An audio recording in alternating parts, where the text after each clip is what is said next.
Hi again, everybody. Welcome to Inside Golf. I'm Harry Donahue. Today we're at Philadelphia Country Club to talk about some Philadelphia golf history with golf professional and historian Pete Trenham. Pete will tell us about where the graphite shaft came from. Did you know it was right here in Philadelphia? And we'll talk about George Lowe Jr. What a character. And maybe one of the best putters that nobody ever heard about. Back with Pete Trenham and Philadelphia golf history from Philadelphia Country Club here on Inside Golf. Inside Golf, presented by PGN Plus. Play your golf bucket list. By Jersey Man Magazine, it's a Jersey way of life, and Philly Man Magazine, bringing it to Broad Street. And by the Philadelphia Section PGA, experts in the game and business of golf. Got a young golfer in the family?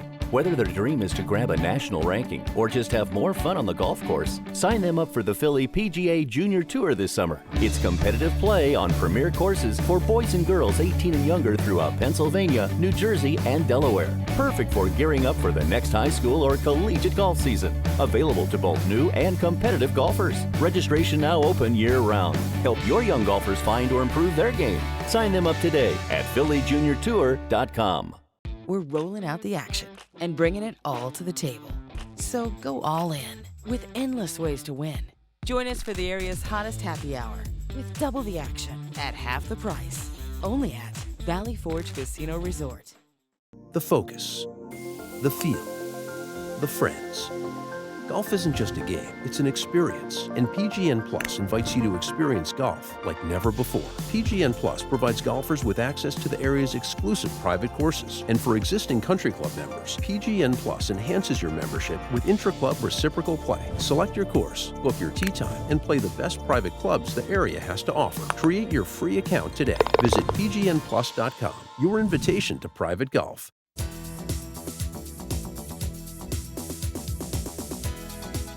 Welcome back to Inside Golf, and our guest today is Philadelphia golf historian extraordinaire Pete Trenham, who we have had before on Inside Golf. And Pete, of course, you're the pro emeritus at St. David's, but we're at Philadelphia Country Club today, which is a homecoming for you. Tell us about that. That's right. When I came to Philadelphia as an assistant of the Philadelphia Country Club in 1962 and spent 4 years here.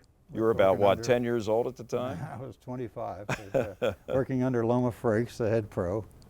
So it was a wonderful experience. I'm sure, and you go back even a little more, we'll talk to you if we have time about the significance of Philadelphia Country Club and the U.S. Open and That's Byron right. Nelson and Sam Snead. Right. But 1939. yeah, it was a little different back then. We'll begin this first segment with Pete talking about something that I don't think most Philadelphians know in terms of golf history, that the graphite shaft actually started in Philadelphia. Right. Take us back to that, Pete. It was born in Philadelphia. Well, there was a golf ball company called the Plymouth Golf Ball Company in Plymouth Meeting, and in 1968, Shakespeare bought it. And Shakespeare had been in the, they made their money with fishing equipment and graphite reels, rods, and all that. And so the lightweight reels and rods were a product they wanted to take into the golf game. Well, they tried.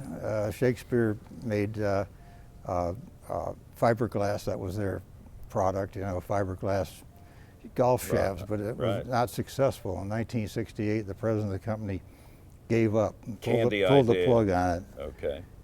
And about that time, he hired a guy named Frank Thomas, who had come from South Africa, and it was at Kalamazoo College, and just gotten an engineering degree. He hired him, and he had just bought the Plymouth Golf Ball Company, so he sent Frank Thomas to Philadelphia to run the Plymouth Golf Ball Company. But his real job was to try to create a golf shaft, something other than a steel shaft, to make the best golf shaft possible.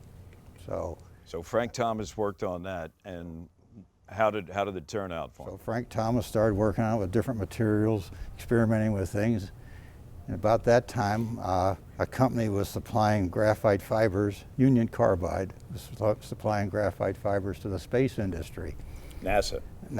Okay. So they came calling on Shakespeare and Frank Thomas with these fibers. So he started working with these, and he created a golf shaft. And he wrapped them around a steel rod, and he covered it with cellophane, and then put it in a heating unit to make it set.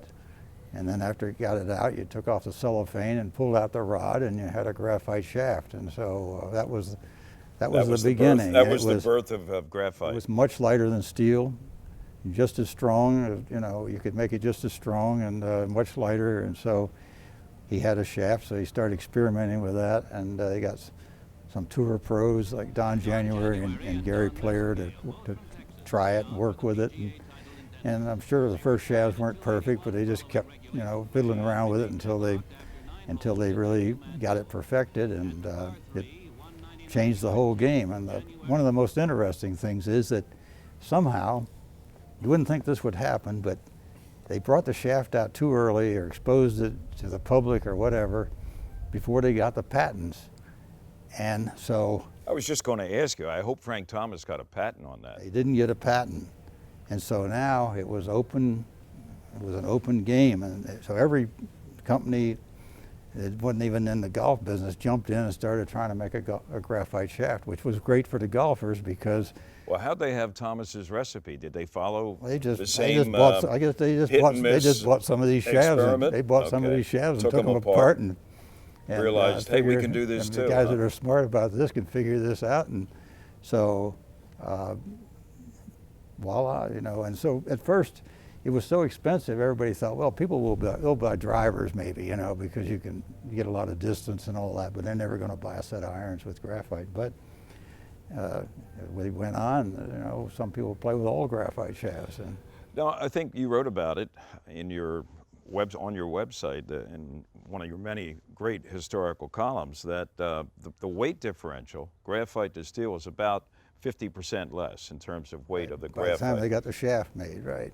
But by the time they put everything together with the club head and the shaft, they were able to put a larger club head on there. So you get a bigger club head and with the lighter shaft and weight. And a longer shaft. And longer. Right. And it still weighed less than the old Persimmon club. The drivers used to weigh about 13 3/4 ounces. Now they can make a driver weigh less than 13 ounces.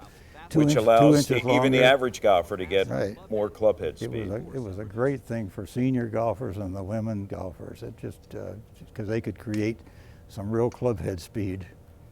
And now Frank Thomas moves on from that discovery of graphite, and he takes a job with the USGA, right? Now he became the guy at the USGA who checked all new technology to decide whether it met the rules of the USGA, whether it was legal for companies to manufacture or whatever.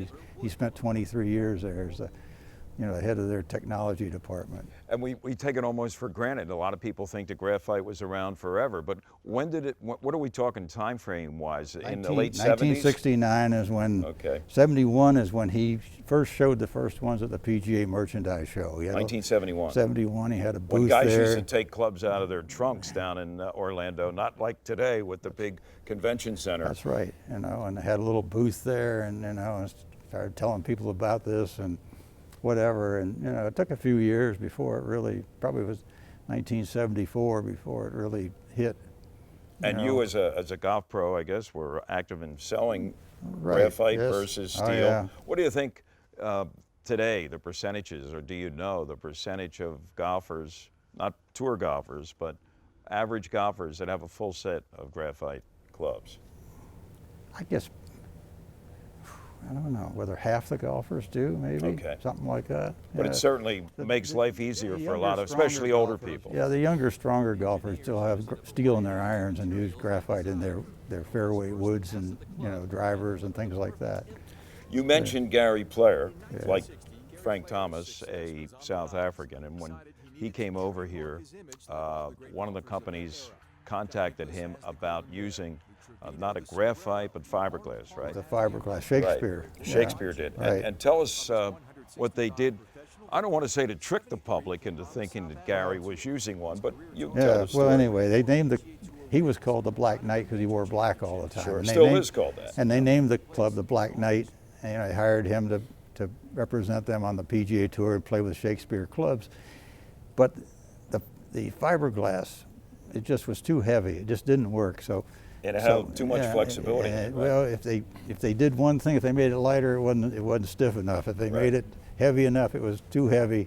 You know, if they tried to make it strong enough. So. Bottom line, he didn't like it. He didn't like it. So he played with steel shaft clubs painted black.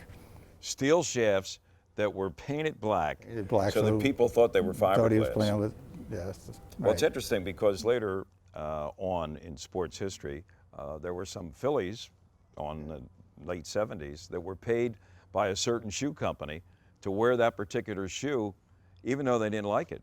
And what happened was the shoe company gave them logos and said, look, you wear whatever type of shoe you want. In some cases, it was the old Brooks shoe and spike. And they covered it up, the Brooks logo, with the logo of another prominent manufacturer who were paying players. Actually, players took it to shoemakers. They didn't want to do it themselves. And a shoemaker would stitch or glue one logo over the Brooks logo. Brooks went out of business. They may have gotten a cash settlement, but you talk about deception. And now you're telling me the same thing basically happened in golf. Yeah, it happens. Amazing. Pete, we always enjoy it. That's why we're going to come back and talk to you in our next segment about a fellow by the name of George Lowe Jr. Who was George Lowe? Well, let's put it this way. He was one of the preeminent characters in the game of golf, and he also had a hand in ending the great streak in 1945 of Byron Nelson trying to win 12 straight tour events. George Lowe didn't win, but he finished higher than Byron Nelson. He finished second. And Pete will tell us his story when we come back to Inside Golf here at Philadelphia Country Club. Be back in a moment. You know, golf course superintendents are the unsung heroes of our great game. Thanks to the game's efforts, we now have turf that needs less water and is more sustainable and offers natural wildlife habitats on our courses. If you love golf like I do, like what I do, thank a golf course superintendent. Thank a golf course superintendent. Do thank your golf course superintendent. Thank a golf course superintendent. A message from the Golf Course Superintendents Association of America. Along with being stewards of the game of golf, your local PGA professional wears many hats. We are teachers. We are players. we are managers. We are merchandisers. And community leaders. But we all wear one badge. PGA professionals are well-trained experts who work hard to share the joy of golf with our neighbors for over 90 years. To find your local PGA professional, visit phillypga.com. Brought to you by the Philadelphia section of the PGA. We are the experts in the game and business of golf.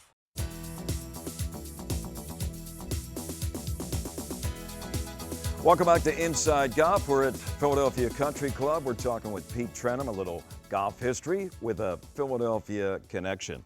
And Pete, we're now up to that point in our show. We're going to talk about George Lowe Jr.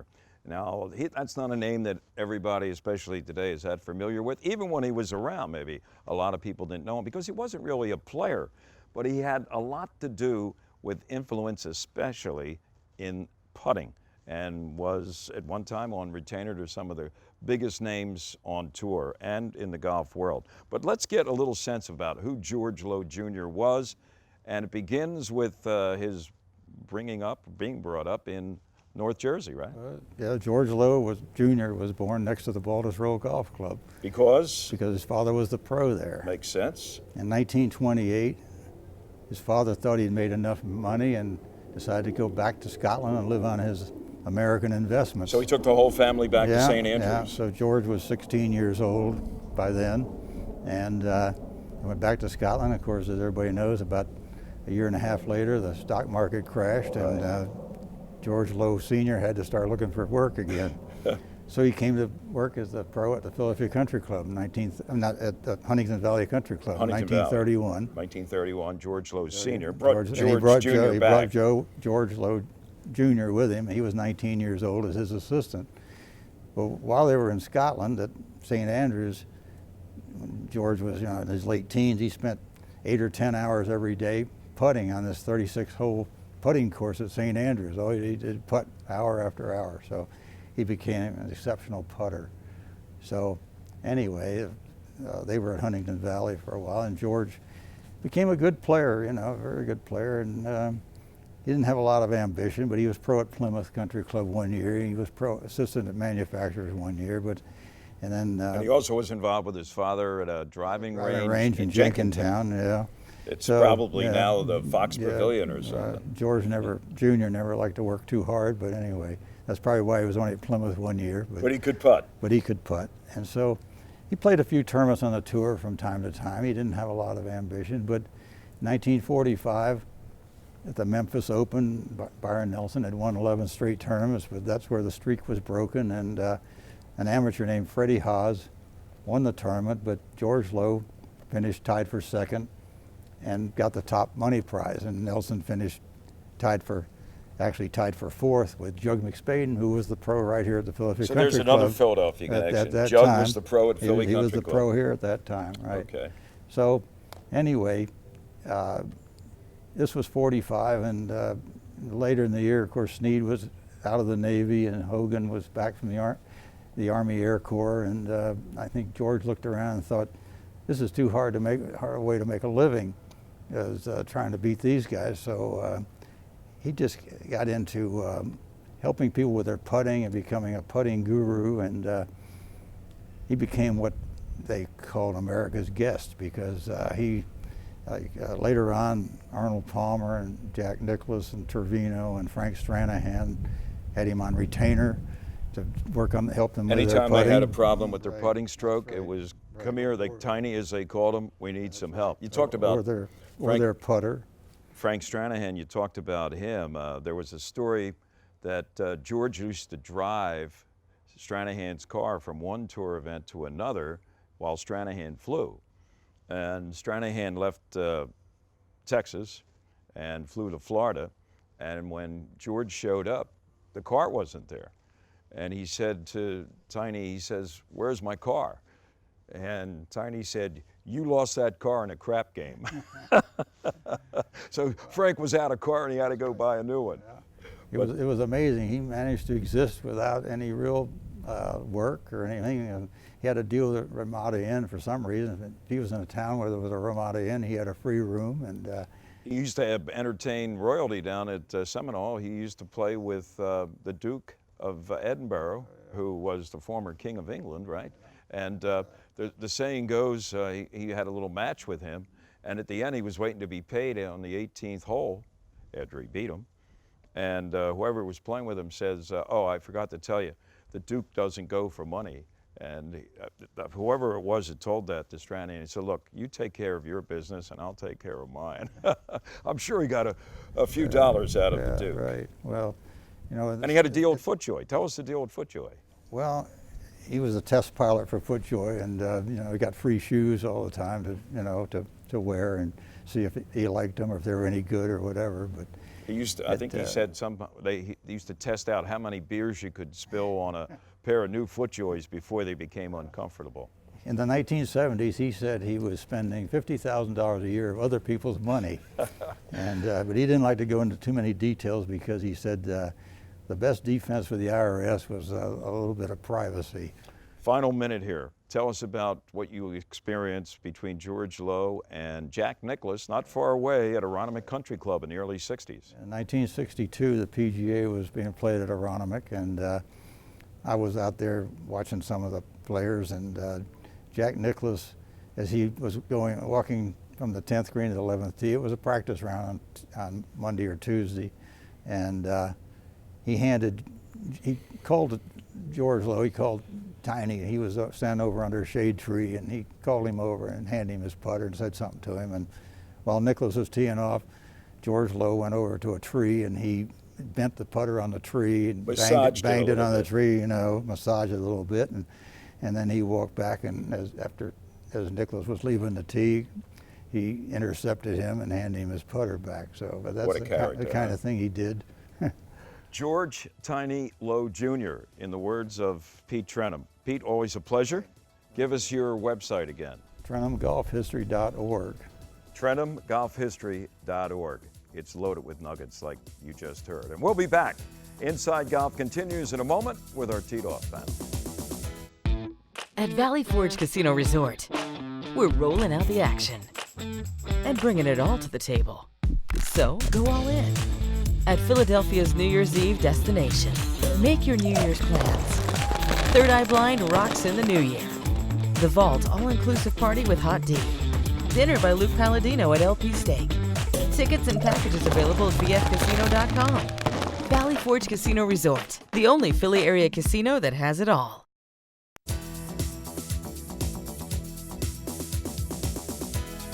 Welcome back. Inside Golf continues from the Valley Forge Casino Resort, King of Prussia. We're here for our Teed Off segment with no stranger to the Teed Off panel, Bob Shepard, longtime Philadelphia section professional, and he's an author and an all-around good guy. Shep, always a pleasure. Harry, great being with you again. Joe Logan with myphillyGolf.com is back with us here on Teed Off. Gentlemen, when I had the Solheim Cup, they had a little controversy. It really blew up on the next to last day when Suzanne Pedersen of Europe did not concede a relatively short putt to the American Allison Lee. And Allison thought that, yes, she had conceded the putt, picked up the ball, because Suzanne, after Allison had missed a putt, started to walk away. Normally, Joe, that's a telltale sign it's good, whatever's left, right? In this case, they had a discussion. Suzanne said, I didn't concede the putt, therefore, she won the hole and Allison lost because she picked up her ball. She, under the rules of golf, did not concede the putt, but if you look at the video of the whole thing, she did what in the universal body language of golf is conceding the putt. As soon as that ball missed the hole, she turned and walked away. Towards the next tee. Towards the next tee. She did not look to see how far past it went.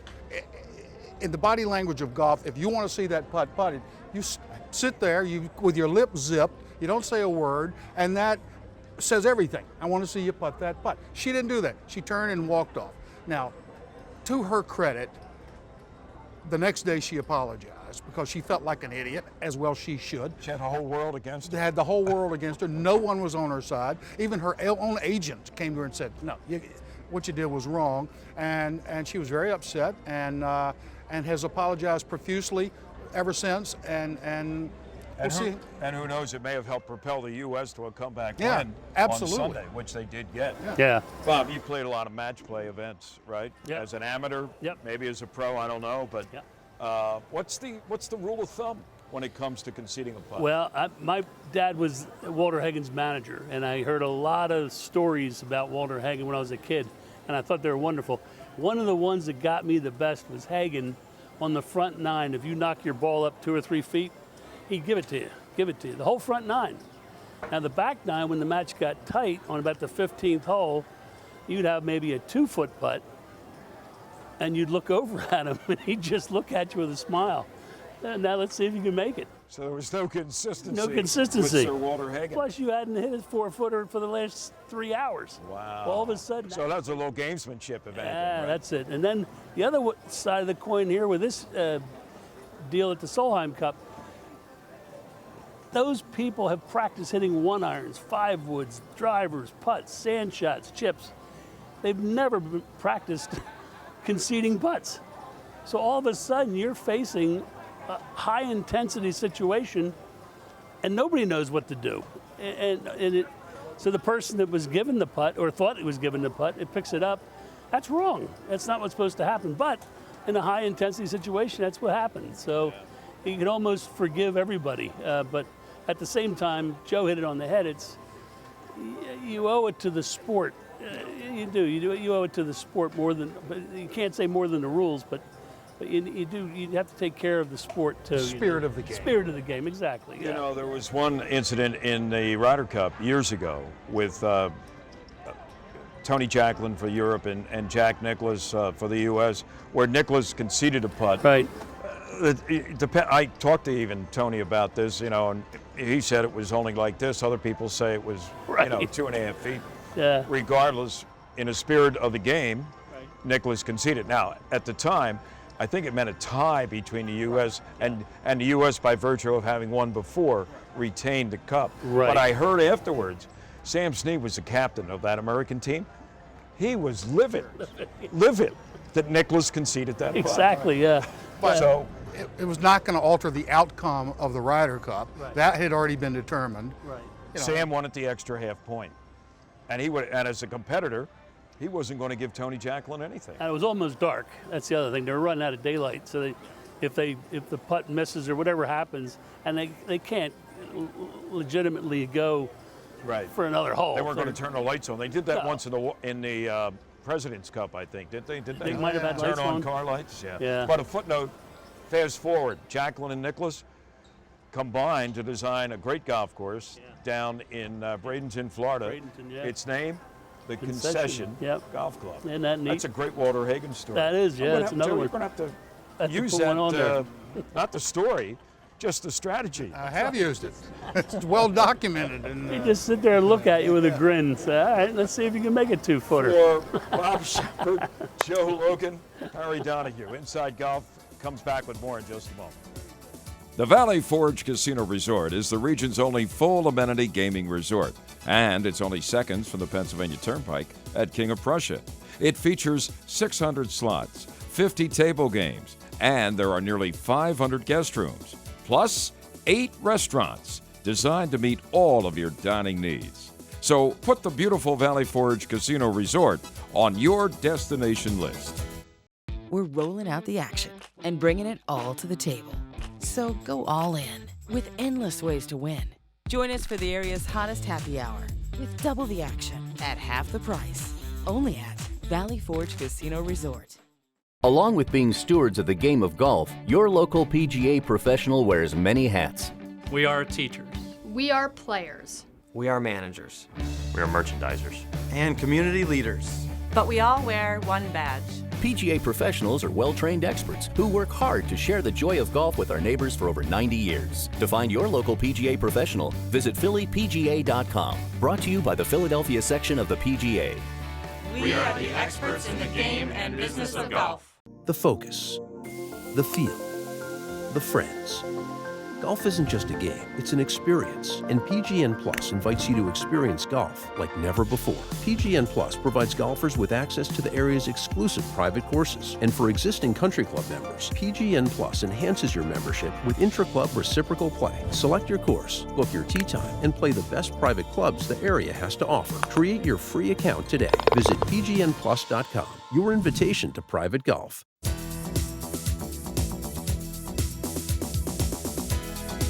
That's going to do it for this week's edition of Inside Golf. Today from Philadelphia Country Club, our thanks to Pete Trenham. And next week, we'll be right back here at Philadelphia Country Club with some more history. Pete will be joined by Maury Stewart, longtime member of Philadelphia Country Club. And Maury will share some stories of his dealings with Byron Nelson, who won right here in 1939 the U.S. Open, and his relationship with Davis Love III. You won't want to miss it. I'm Harry Donahue. Remember, no matter how bad it's going for you out there, don't pick up. See you next time right here on Inside Golf. Inside Golf, presented by PGN Plus. Play your golf bucket list. By Jersey Man Magazine. It's a Jersey way of life. And Philly Man Magazine, bringing it to Broad Street. And by the Philadelphia section PGA. Experts in the game and business of golf.